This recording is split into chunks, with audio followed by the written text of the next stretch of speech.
Here's an introduction to Lesson 2-8, Proportions and Similar Figures. We're going to look at this through the eyes of similar triangles. Now, here's what similar triangles are. Here's our triangle ABC, and here's a triangle that's similar to it. Now, what makes it similar is that the three angles, angle D, E, and F, are exactly equal to angles A, B, and C. And we can see that in these measurements. So angle BAC, so this angle A, is the same as EDF, angle D. Angle B is the same as angle E, and angle C is the same as angle F. And we can see that if we move this triangle, you watch the angle measurements here. As I move the triangle, you'll notice that all of the angle measurements will always be the same between the triangles. They change within the triangle, but they're always the same across the two triangles. So that means that these two triangles are similar. Now we'll also notice that the two triangles are different sizes. So we can make the second triangle smaller or larger, and they will still be similar, and you'll notice that as I change the size, the angles remain equal. So this makes them similar triangles. Now let's take a look at the sides. We'll notice that as we change the size of the second triangle, the sides will change in size. But let's take a look at the ratios of sides. We're going to take a look at the ratio of sides, let's say AB, and side DE. This is the first one. Now watch what happens as I change the size of these triangles.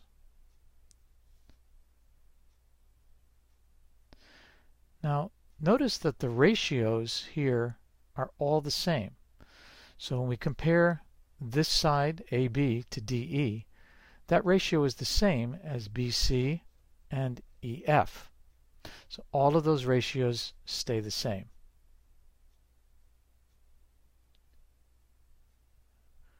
So if we resize the triangle there, if we make the triangle very small, the ratios of the corresponding sides, in other words the sides that correspond to each other, are exactly the same. Let's take a look at another triangle. And here's a triangle that's also similar to this, but notice that the triangle doesn't have to be in the same position in order to be similar. So we can see that all of these side ratios are exactly the same, right? Even though the triangle is in a different position.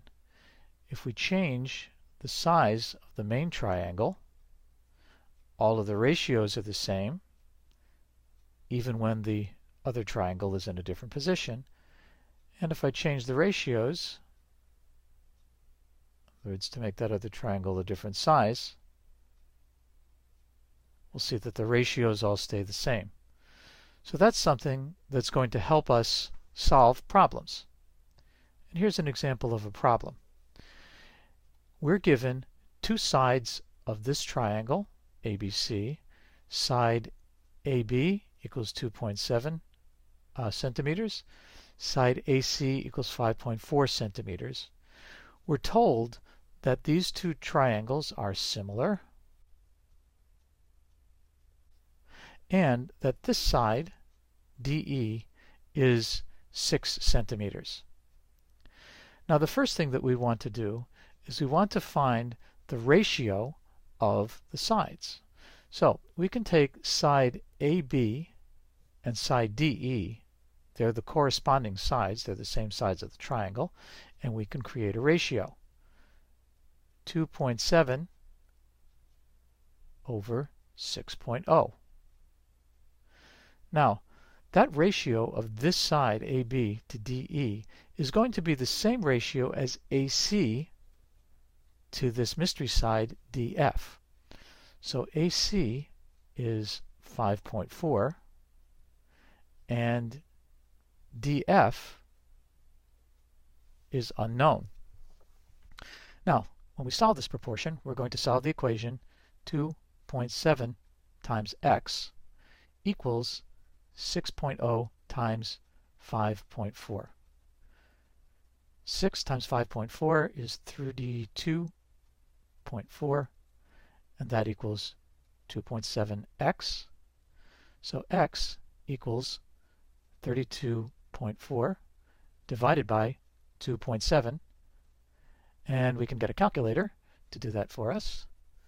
So here's our calculator, and we're going to do 32.4 divided by 2.7, and we'll get 12 as our answer. And here is the answer. 32.4 over 2.7 equals 12. So therefore, side x equals 12. Let's take a look at another problem. In this problem, we're given two sides of one triangle and one side of another, and we've got to figure out the fourth side. Now, it's a little bit more difficult because one of the triangles is oriented differently than the other. So sometimes, either in your mind or on paper, you need to move the triangles around to figure out which sides correspond to which. And if we do that with this triangle, we can see that this side DF and AC correspond, BC and EF correspond to each other, and BA and DE correspond to each other. So now, let's move the triangle back and we'll solve the problem. So, we can see that we need to find first BC, which is 5.9, divided by EF, which is 8.3. And now that ratio, 5.9 divided by 8.3, is going to equal y over 5.3.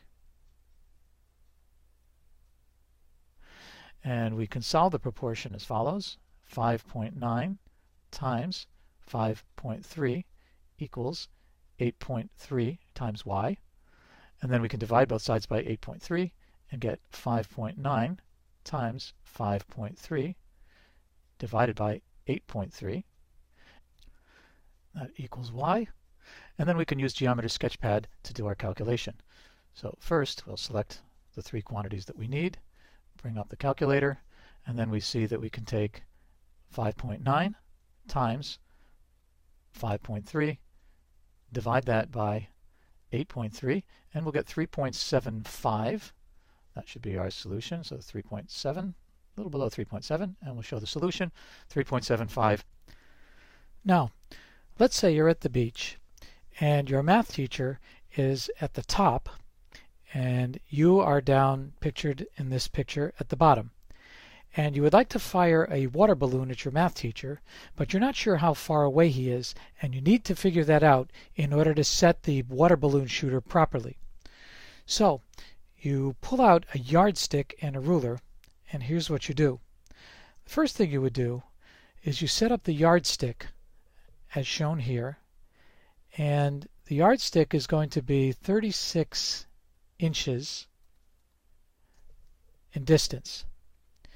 Then you need to kind of sight a line from the end of the yardstick out to where your math teacher is.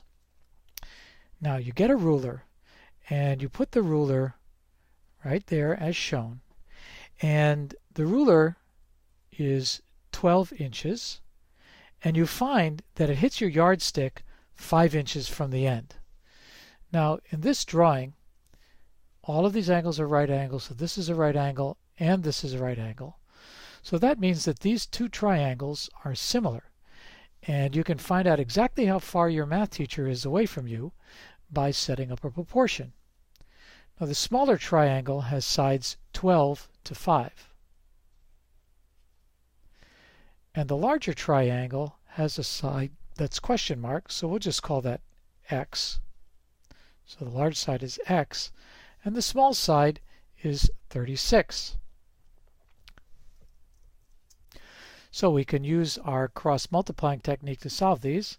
That would be 12 times 36 equals 5 times x. So that's 432 equals 5x. We divide each side by 5, and we get 432 over 5 equals x. And that's exactly 86.4 inches away. And now you know exactly how to set up your water balloon launcher.